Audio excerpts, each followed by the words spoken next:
Tim legendaris dari Italia, SIC58 Squadra Corse, baru saja bikin gebrakan. Setelah kehilangan salah satu target utama karena insiden tragis, mereka justru menunjuk seorang pembalap yang berkali-kali dikalahkan oleh Veda Ega Pratama. Boom! Ini bukan cerita biasa soal perekrutan tim Moto3.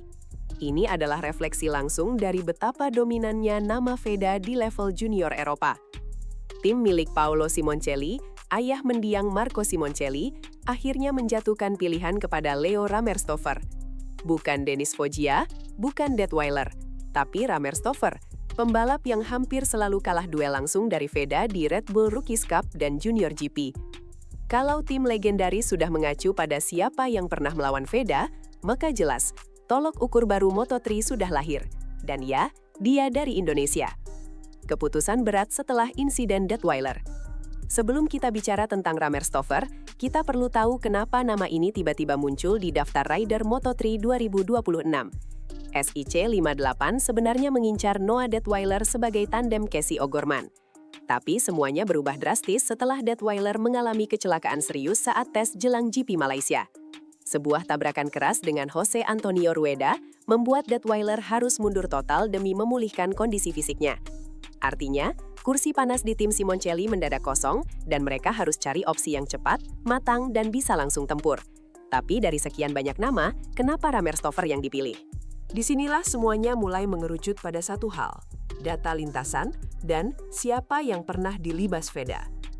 Rammerstoffer, si langganan kalah dari Veda. Nama Leo Rammerstoffer mungkin terdengar solid, konsisten di 10 besar Red Bull Rookies Cup musim 2025. Tapi mari kita jujur, saat berhadapan langsung dengan Veda Ega Pratama, Rammerstoffer selalu ada di bawah. Di Mugello, Veda menang, Rammerstoffer keempat. Di Aragon, Veda keempat, Leo kelima. Dan itu bukan kebetulan. Sepanjang musim, Veda selalu lebih tajam, lebih agresif, lebih stabil. Sementara Rammerstoffer tampak seperti sekadar pelengkap grid saat Veda beraksi. Jadi saat SIC58 merekrut Rammerstoffer, mereka bukan hanya merekrut pembalap, mereka secara tidak langsung mengakui, kami butuh seseorang yang setidaknya sudah satu lintasan dengan Veda. Junior GP tambah bukti dominasi Veda. Buat yang masih ragu, mari kita geser ke FIM Junior GP. Keduanya, Veda dan Rammerstoffer, turun juga di ajang yang sama pada musim 2025. Dan hasilnya, lagi-lagi Veda lebih unggul. Veda finish di posisi 10 klasemen akhir, Rammerstoffer tersisih ke urutan 14. Mereka sama-sama sering mentok di P4, tapi yang membedakan adalah konsistensi dan daya serang.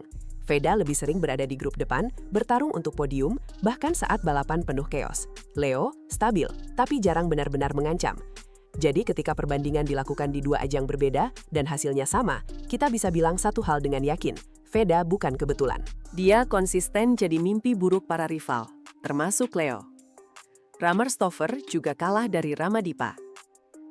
Yang bikin kisah ini makin menarik, Rammerstoffer bukan cuma kalah dari Veda, tapi juga dari Kiandra Ramadipa, rookie Indonesia lainnya. Di paruh kedua musim Rookies Cup, Ramadipa tampil menggila dan menyalip Leo di klasemen.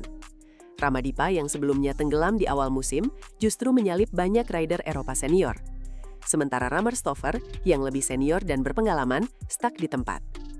Jadi bisa dibilang, Leo dipilih oleh SIC58 bukan karena dia pembalap terbaik, tapi karena dia punya satu hal, pengalaman melawan dua rider Indonesia yang sedang naik daun.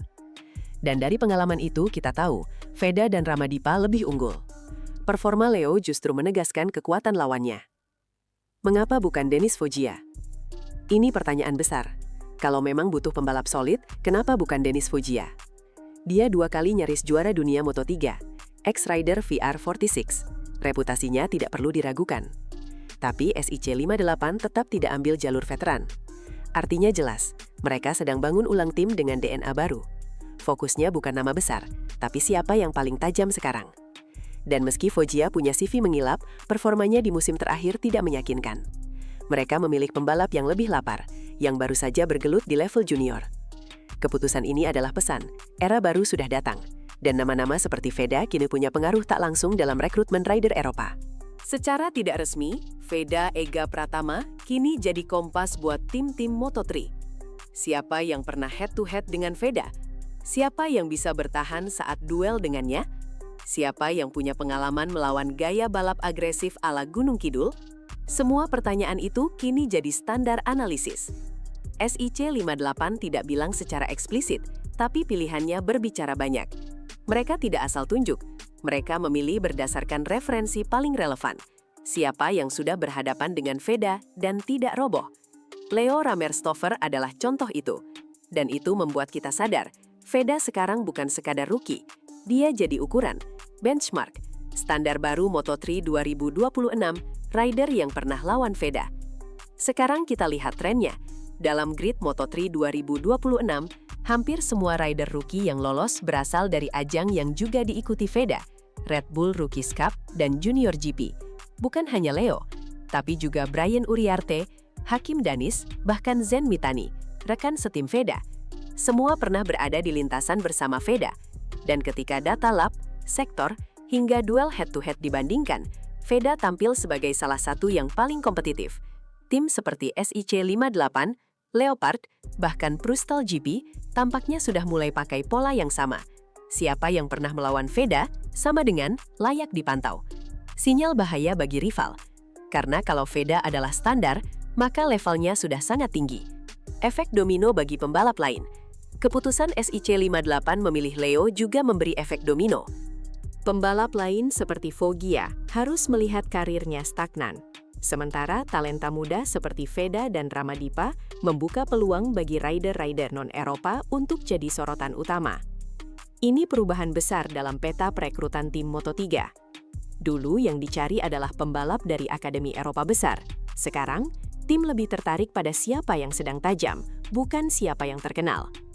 Dan dalam konteks ini, kehadiran Veda sebagai musuh bersama di Junior Series justru menguntungkan rider Asia. Mereka sekarang bukan outsider, mereka adalah pusat analisis. Jejak Veda membentuk masa depan Moto3. Kesimpulannya, jejak Veda Ega Pratama di Red Bull Rookies Cup dan Junior GP bukan hanya menciptakan sejarah untuk Indonesia, tapi juga memengaruhi langsung cara tim-tim Moto3 memilih pembalap. SIC58 Squadra Corse, tim keluarga Simonelli, tidak asal pilih. Mereka merekrut seseorang yang pernah mengukur kecepatan melawan Veda. Itu artinya, Veda adalah tolok ukur baru. Bahkan tanpa masuk tim tersebut, nama Veda tetap ada dalam setiap perhitungan. Itulah kekuatan performa.